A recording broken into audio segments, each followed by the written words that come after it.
Бәріңізге сәлем, сіздермен бірге меруерт. Бүгін карамельді қыз деп аталатын торттың бірге дайындайтын боламыз. Әрине атауы қызық естіледі, бірақ өте жұмсақ әрі өте тез дайындалынады. Сондықтан видеоны соңына дейін көріңіздер, менімен бірге болыңыздар.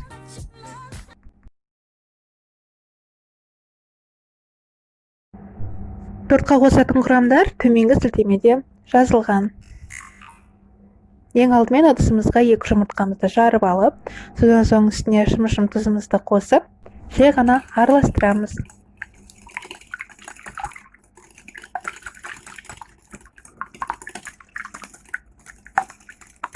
Менде варенка сұйық, егерде қою болса да бола береді, ең бастысы қоңыр түсті варенка болуы шарт.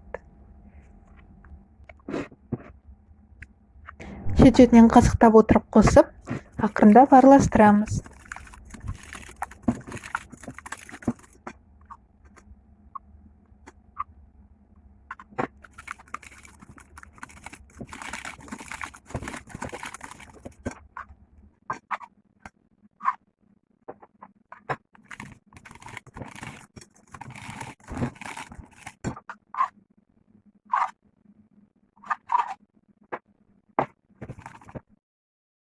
Енді массамызға ертіп алған сары майымызды құятын боламыз.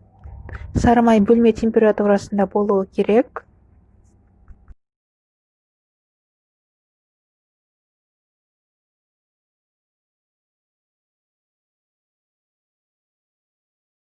Енді електің ішіндегінің бетіне қобызғышымызды қосып, қасықпен араластырып аламыз.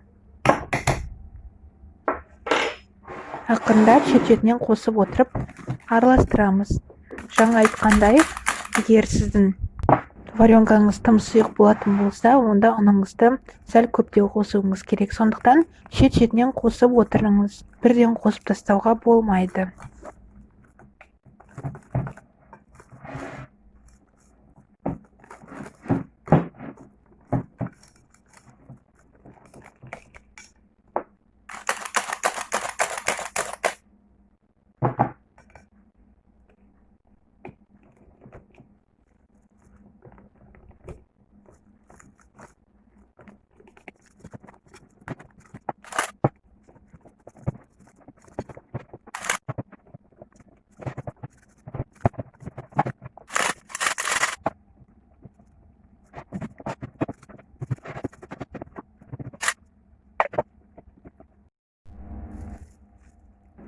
Мінекей қамырыңыз осындай болу керек. Қатты сұйық емес, қатты қою да емес.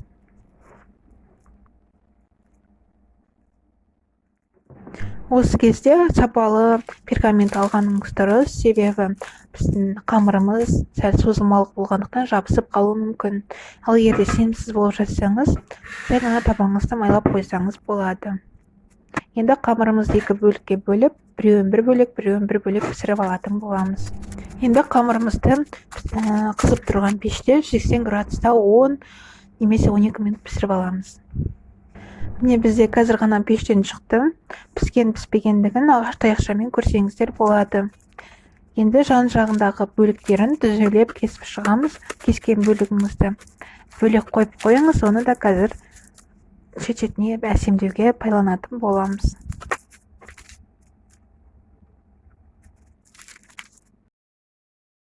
Қуырттар жұмсақ, көріп тұрғандарыңыздай, қуырттар өте үлгілдек. Тіпті байқаған болсаңыздар, сүтті қыз тортына қуырттарына ұқсайды. Бір сөзбен айтқанда, карамельді қыз торты сүтті қыз тортының туысы десек болады. Мейлінше бисквиттерді бір-біріне жақын қоймаңыздар, себебі жабысып қалуы мүмкін. Байқағандарыңыздай, әрине варенка ғой, сондықтан ол жабысқақ күйде болады.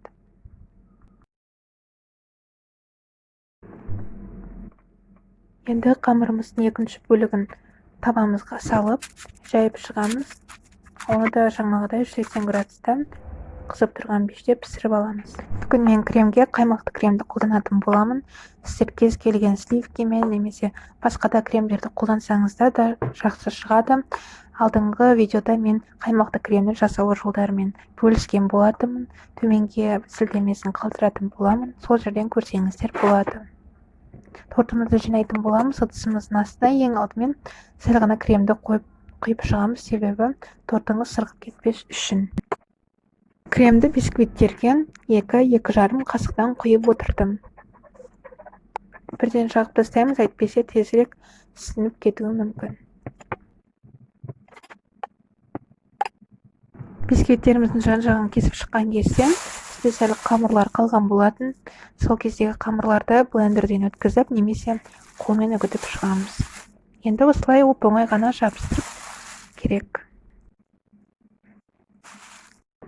Дайын болған тортымыздың бетін карамельдермен әсемдейтін боламыз. Видеода көрсетілгендей жолақтарды сызып шықтым.